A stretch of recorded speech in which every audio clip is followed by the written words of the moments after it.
дар ҷараёни кори ҳамоиш бахшида ба 30-солагии иҷлосияи 16-уми Шӯрои Олии Ҷумҳурии Тоҷикистон, роҳбарияти Кумитаи иҷроии Ҳизби Халқии Демократии Тоҷикистон дар шаҳри Душанбе,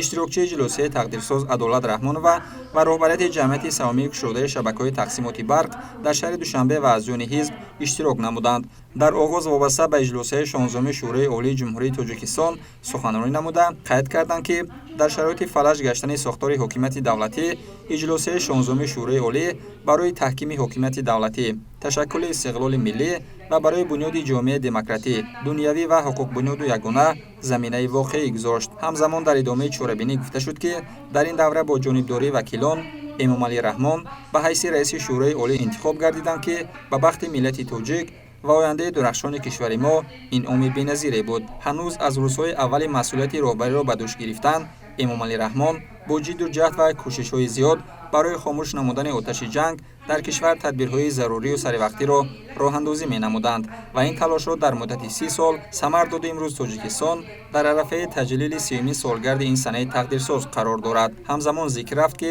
иҷлосияи 16-уми Шӯрои Олӣ тадбири муҳими сарнависозро дар ҳаёти минбаъдаи мамлакати мо амалӣ намуд. аз ҷумла интихоб гардидани роҳбарияти кишвар, таҳкими сохти конститутсионӣ ва пешгирии буҳрони сиёсӣ дар Тоҷикистон,